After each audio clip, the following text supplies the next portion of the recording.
Mariah here with Thread and Maple, and in today's video I'd like to show you how to graft your knitting. You've probably heard this called the Kitchener stitch, but grafting is the process of seaming two pieces of knitted fabric together by creating another row of stitches. Commonly used for the toe of a sock.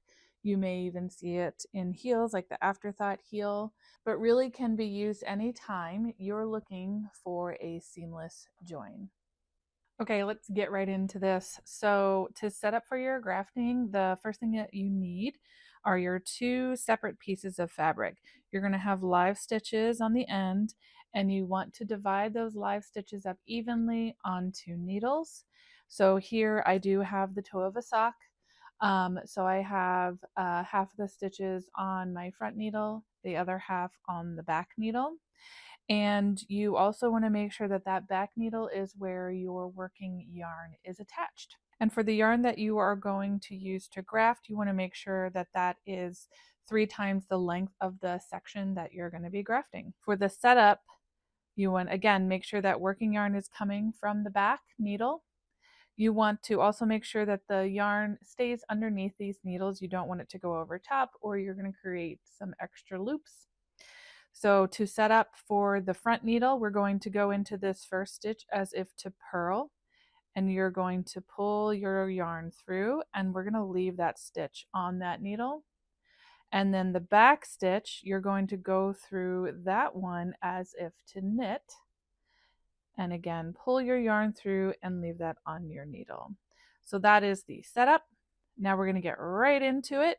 It's a two-step process. The first step, we're going to be working with this front needle, and we're going to do two things. So first we're going to go into the first stitch on the front needle knitwise and slide it off, and then pivot that tapestry needle to go into the next stitch purlwise and keep that on. Go ahead and pull your yarn through. And now on the back, the second step, we're going to slip our tapestry needle into this stitch as if to purl and slide that off, and then pivot and put that tapestry needle into the next stitch as if to knit and pull that through, leaving that stitch on the needle. Here you want to give just a little bit of tug just to tighten up those stitches, and that was it. Now we're going to repeat. Front needle, knit off, purl on,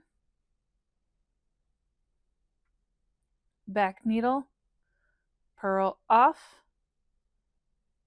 knit on. And that will be your mantra the whole time. One more time. Front needle, knit off, purl on, back needle, purl off, knit on. You're going to repeat that process all the way until you have 2 stitches left on your needle. So I've made it all the way across my toe of my sock, and I have 2 stitches on the front needle and 2 stitches on the back needle. So I'm going to continue with the steps. Step 1, on the front needle, knit off, purl on. Step 2, on the back needle, purl off, knit on. So now you'll see I have a stitch on each needle, the front and the back. So this is where we're going to do that final step. The front needle, we're going to go in that stitch as if to knit and bring it off. And then on the purl side, we're going to bring that tapestry needle into the stitch as if to purl, and once again bring it off, and you'll pull your yarn through. Okay, you're going to bring your tapestry needle, and this is if your fabric is in the round, you're going to kind of go into the fabric,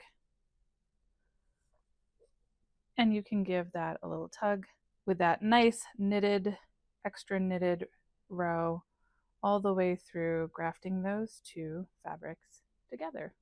Now, if you are like most knitters, You probably are familiar with this technique and can't seem to remember it. And so every time you go to do your grafting, you have to look up a video like this one to try to remember. I've seen little plaques and cards and buttons and stickers trying to help us remember how to do grafting. I wanted to just give you some tricks that might help you remember. Again, there are really 2 steps and there are 2 parts in each step. The parts in each step are you do something to a stitch and it comes off the needle, and then you do something to the next stitch and it stays on. So on the front, if we take a look, this is all of our knitted fabric. I can see all of these knit V's.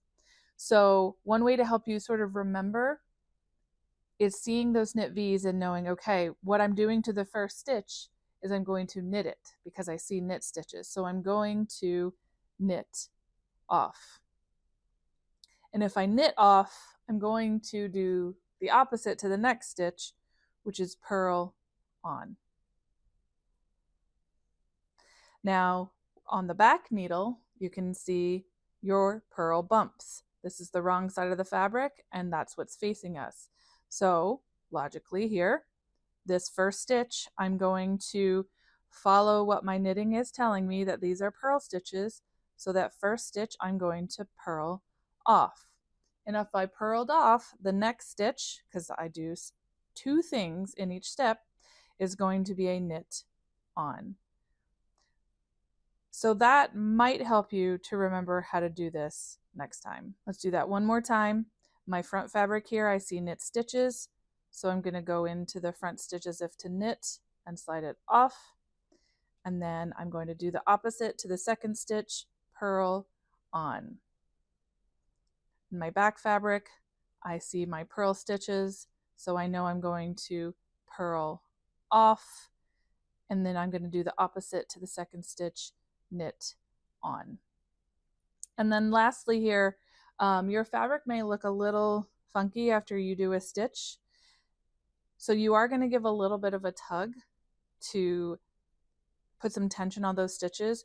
We want to try to get this nice seam going, or seamless look going, where you can see your stitches go all the way around. Give yourself some time and practice. You might find yourself pulling too tight and see things pinching. You might find that things are too loose and you need to adjust that. So I do like to, after I do one round of each step, I like to give things a tug and make sure things are moving around nicely and where I want it to be. It does take a little bit of practice to get your tension just right. It might also be helpful as you're going along to keep track of your stitches. You should have the same number of stitches on the front and back needle.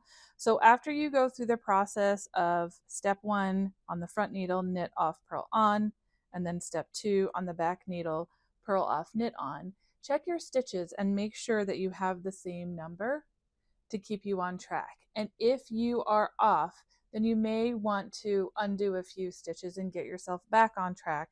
Again, so we make sure that we have that nice seamless look with those stitches being grafted there in between.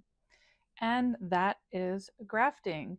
Once you understand the steps that you need to go through and sort of how to read your knitting, it really becomes a little more intuitive, and hopefully the next time you need to use this technique, you won't forget.